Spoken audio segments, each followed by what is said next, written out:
Ces soldats éthiopiens qui se battent pour une cigarette étaient venus conquérir le Tigré. Cette région en rébellion contre son propre pays, l'Éthiopie, les a fait prisonniers.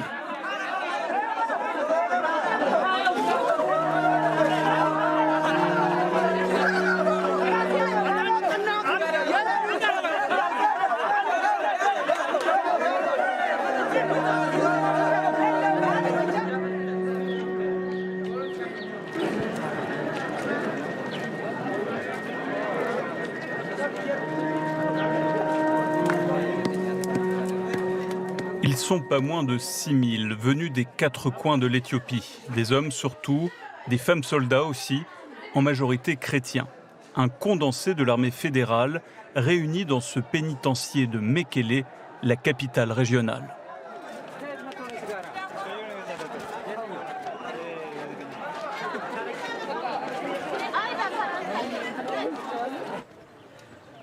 L'offensive contre le Tigré à laquelle ils ont participé est émaillée de nombreux crimes de guerre. Des prisonniers éthiopiens sont déjà passés aux aveux.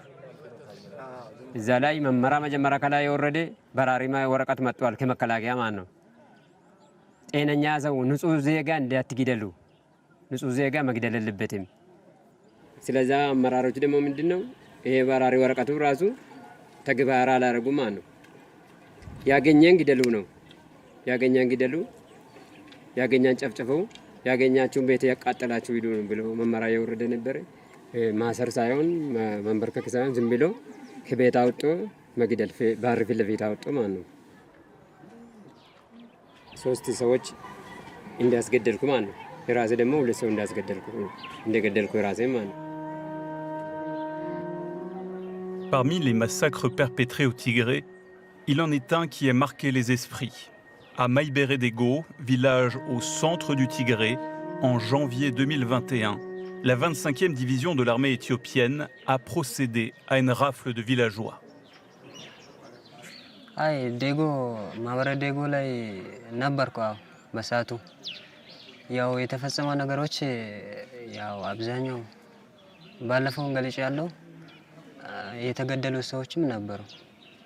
አይ ማለት ሲገደል ማን ነው ያ ሰዎቹ በሰልፍ ነው የተቀመጡት ሲቀመጡ በየተራ እና በየተራ እያስነሱ እየገደሉ እየወረወሩ ነው የነበረው በሰዓቱ ማን ነው 38 ሰዎች ነው የነበሩት እንዳለ እዛ እንደገደሉ ነው እንደሞቱ ነው ማን የመጀመሪያ ነው አይቻላቅም ከዚህ በፊት Ces soldats de 20 ans ont donné un visage à la guerre du Tigré. Car comme tous les jeunes de leur génération, ils passent leur temps à se filmer, même au cœur de l'horreur.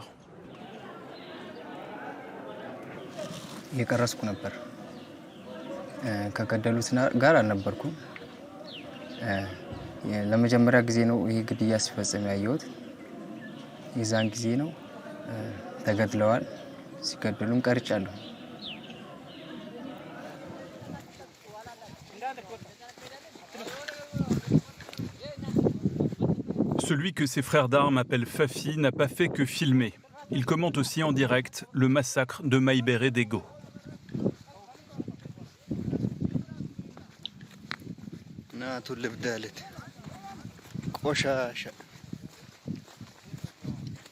En janvier 2021, l'armée éthiopienne subit les premières contre-offensives de la résistance tigréenne. Assimilés aux combattants tigréens, ces villageois subissent un simulacre de procès.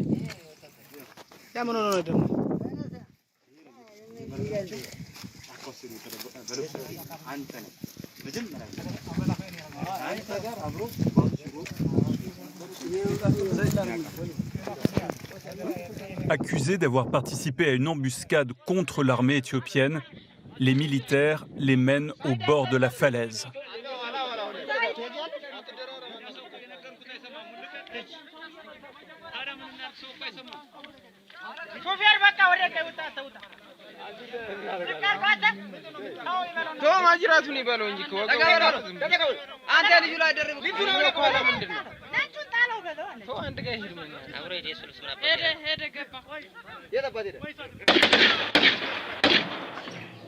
እንዴት ታውቃለህ? ሚሊሻና እንዴት ቼክ አደረጋችሁ? ሚሊሻ ይህንን ለእኛ የተነገረን ከውጊያ ቀጠና ሲሸሹ የነበሩ ልዩ ኃይሎችና ሚሊሻዎች ናቸው ነው የተገደሉት። ምናቆም የሰማነውም ሲረሸኑም የተነገረንም እንደዛ ነው።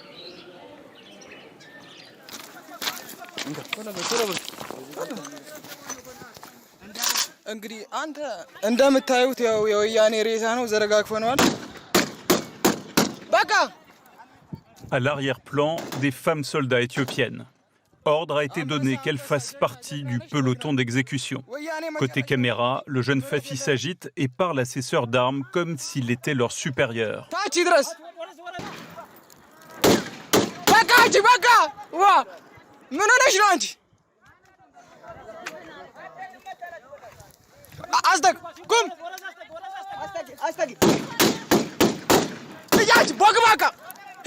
ምና ቦክባካ ናት በእናት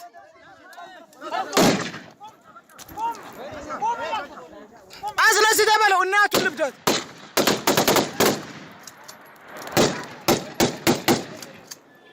ሴቶች አሉ።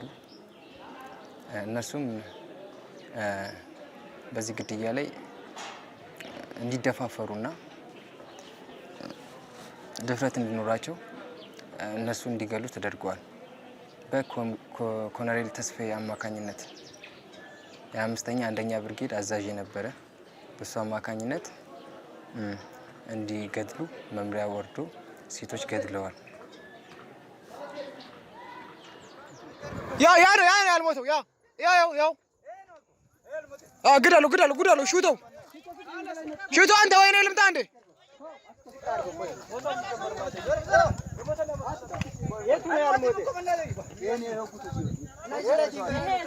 እንደምታዩት ይሄ አልሞተም፣ ልደግመው ነው እናቱ ልብዳት። እንደምታዩት ይሄ አልሞተም፣ ይኸው ልደግመው ነው፣ አውቆ ነው የተኛው።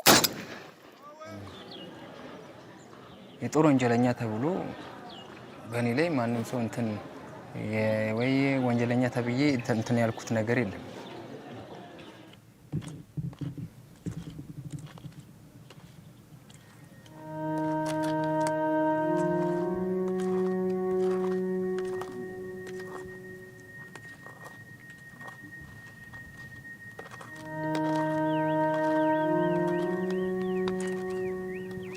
Un an et demi après les faits, retour à Maïbéré-Dego.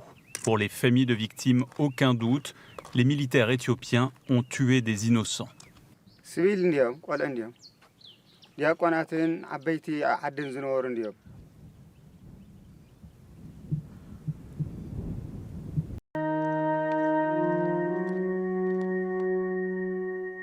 La vérité de Maïbéré-Dego a jailli du téléphone portable d'un jeune conscrit qui s'est pris au jeu de haine de la guerre. Mais ce massacre n'est pas un cas isolé.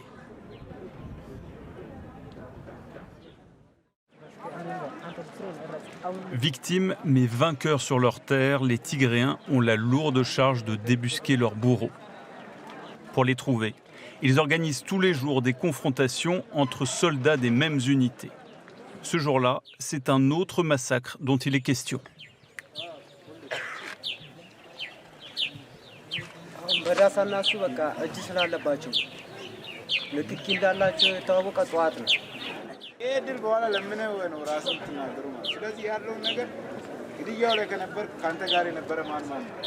አንዴም ሁለቴም ቃልን ቀያይራል። ተራራው ላይ ነበር ብሬን አልነበርኩም ብለ ይዘናል። ምንም ምክንያቱ ነው አንዴ ካብ ከወጣ ሀበብ ስለሚያደርግ ማለት ነው። አቀባብሎ ተቀርቅሮ 47 ግድያ ላይ ነበር ካልነበርክም ነው።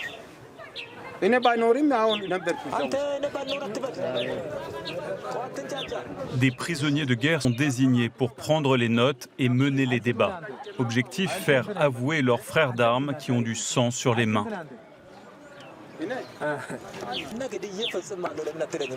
እጄ ባይኖርም ጋንታ አንድ ላይ ሻምባሎ አንድ ላይ ስለሆነች አው ውስጥ ነኝ እኔ ጋንታ ከግድያ ላይ ስለ ውጭ ስላልሆነች ግድያ ላይ ተሰማርታል ነው።